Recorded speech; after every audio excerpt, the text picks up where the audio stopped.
महाराष्ट्रातील लोकप्रिय आमदारापैकी एक आमदार म्हणजे आमदार संतोष बांगर।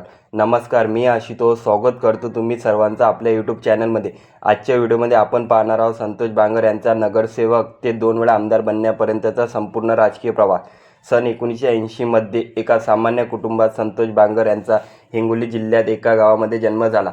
संतोष बांगर यांना पहिल्यापासून शिक्षणात जास्त आवड नव्हती, त्यामुळे संतोष बांगर यांनी सन 1995 मध्ये 7वी उत्तीर्ण होऊन शाळा सोडली। त्यानंतर काही वर्षांनी संतोष बांगर यांनी बाळासाहेब ठाकरे यांच्या भाषणांनी प्रेरित होऊन शिवसेनेमध्ये पक्षप्रवेश केला व एक शिवसैनिक म्हणून आपल्या राजकीय प्रवासाची सुरुवात केली। जास्तीत जास्त वेळ पक्षासाठी देणे किंवा विविध आंदोलनांमध्ये सहभागी होणे यामुळे संतोष बांगर यांची पक्षामध्ये इज्जत वाढू लागली।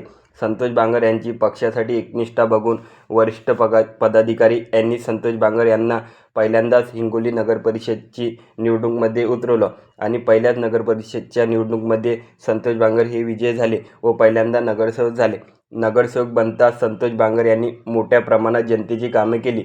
त्यानंतर 2009 साली बाळासाहेब ठाकरे यांच्या आदेशाने हिंगोली जिल्ह्यातील वरिष्ठ पदाधिकारी यांनी संतोष बांगर यांना हिंगोली जिल्ह्याचं शिवसेना जिल्हाप्रमुख पदाची जबाबदारी दिली। जिल्हाप्रमुख होता संतोष बांगर यांनी संपूर्ण जिल्ह्यामध्ये मोठ्या प्रमाणात पक्ष वाढवला। तब्बल 10 वर्षांनी म्हणजे 2019 साली शिवसेना पक्षप्रमुख उद्धव बाळासाहेब ठाकरे यांनी संतोष बांगर यांना कळमनुरी मतदारसंघाची उमेदवारी दिली।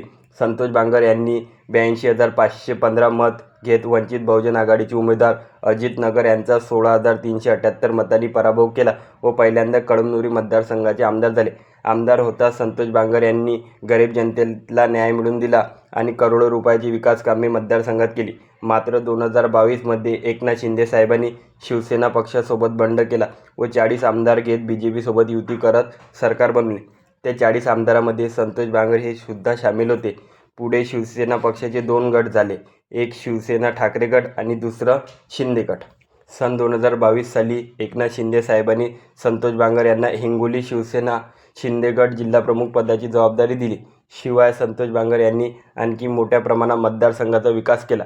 त्यामुळे 2024च्या महाराष्ट्र राज्याच्या विधानसभा निवडणुकीमध्ये कळमनुरी मतदारसंघातील जनतेने संतोष बांगर यांना 1,22,016 मते दिली आणि संतोष बांगर यांनी 1,22,016 मतं घेऊन शिवसेना ठाकरे गटाचे उमेदवार संतोष टारफे यांचा अवघ्या 31,018 मतांनी पराभव केला व दुसऱ्यांदा कळमनुरी मतदारसंघाचे आमदार झाले। तुम्हाला कसा वाटला हा व्हिडिओ मला कमेंटमध्ये नक्की कळवा। व्हिडिओ आवडल्यास लाईक, शेअर आणि सबस्क्राईब करायला विसरू नका। धन्यवाद।